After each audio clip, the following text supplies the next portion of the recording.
Shalom saudara-saudara yang saya kasih di dalam nama Tuhan Yesus Kristus. Kita bersyukur bahwa ini adalah hari terakhir di bulan Mei, saudara. Dan saya yakin dan percaya saudara sudah mengikuti sepanjang bulan Mei ini perenungan firman Tuhan dari Mazmur pasal demi pasal. Nah, pada hari ini kita akan merenungkan firman Tuhan dari Mazmur 84. Sebelum kita memulainya, mari kita bersatu dalam doa. Tuhan, terima kasih. Sumber kekuatan kami adalah Engkau. Ketika kami ada dalam hadirat Tuhan, saat itulah kami bisa merasakan kekuatan-Mu, kebesaran-Mu, dan keajaiban-Mu. Berbicaralah bagi kami lewat firman-Mu, karena lewat firman ini kami juga merasakan kekuatan dari Tuhan. Di dalam nama Tuhan Kristus, kami berdoa dan mengucap syukur. Haleluya. Amin. Nah, saudara-saudara yang saya kasih di dalam nama Tuhan Kristus, di dalam Mazmur 84 ini saudara, itu ditulis oleh Lembaga Alkitab Indonesia, yaitu rindu kepada kediaman Allah. Kita akan baca ayat 2, 3, dan ayat yang ke-4 dan 5 terakhir. Betapa disenangi tempat kediaman-Mu ya Tuhan semesta alam. Jiwaku hancur karena merindukan-Mu, pelataran-pelataran Tuhan. Jiwaku hancur karena merindukan pelataran-pelataran Tuhan.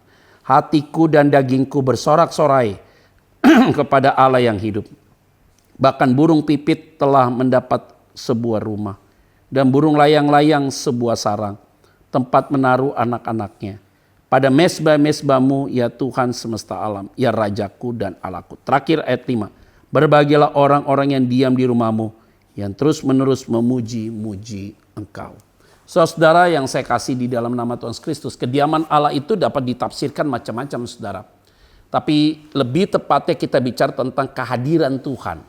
Artinya kediaman Allah itu, karena ini gereja masih ada yang online, belum ada juga sebagian yang sudah offline atau yang onsite.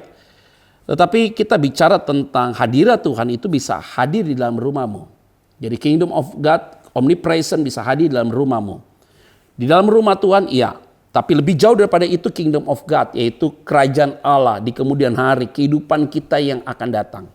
Maka memang firman Tuhan jelas sekali untuk menekankan tentang hal-hal demikian. Setidaknya saya melihat saudara 3 poin penting untuk kita mewakili rindu kepada kediaman Tuhan. Apa itu? Pertama, ketika kita ada dalam kediaman Tuhan, maka kita rasakan hadirat Tuhan. Ketika kita ada dalam hadirat Tuhan, apa yang kita rasakan? Kita dikoreksi oleh Tuhan. Ini penting sekali.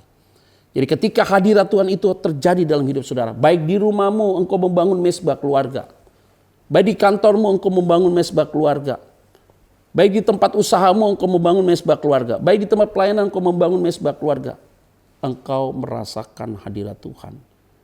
Maka di saat itulah engkau sedang dikoreksi oleh Tuhan. Nah, dikoreksi oleh Tuhan itu supaya kita mau seperti apa yang Allah mau. Yang kedua, rindu akan kediaman Tuhan yaitu apa? Bukan hanya dikoreksi, tetapi kita akan diberikan hikmat. Dan ada nyanyian-nyanyian baru dalam mulut kita. Nah, hikmat inilah dan nyanyian baru dalam mulut kita inilah saudara, hanya bisa terjadi kalau kita ada dalam rumahnya Tuhan. Hadiratnya Allah yang luar biasa. Sehingga hikmat Allah diberikan. Maka kalau hikmat Allah diberikan, maka kita tidak akan dapat menceritakan masalah pribadi keluarga kita di ruang publik. Nah, kalau kita bisa menahan tentang hal itu, hikmat Allah menyertai kita. Maka orang yang rindu akan kediaman rumah Tuhan, karena dia butuh hikmat, kebijaksanaan pada Tuhan. Dan yang terakhir, orang rindu akan kediaman Tuhan. Yang pertama tadi dia siap dikoreksi, yang kedua dia diberikan hikmat, yang ketiga dia akan merasakan damai yang dunia tidak bisa berikan. Dan kedamaian itu adalah sesuatu yang mahal, yaitu ketika engkau ada dalam kediaman Tuhan. Dan biarlah firman Tuhan ini menjadi rema bagi kita semua, dan engkau tetap semangat dalam menjalankan hari-harimu. Mari kita bersatu dalam doa. Terima kasih untuk perenungan-Mu pada hari ini ya Bapa. Sehingga firman-Mu sungguh-sungguh menguatkan kami, meneguhkan kami untuk kami melekat dengan Engkau. Di dalam nama Tuhan Kristus kami berdoa dan mengucap syukur. Haleluya. Amin. Saudara tetap semangat, jaga kesehatanmu. Ingat selalu, berpikir positif. God bless you.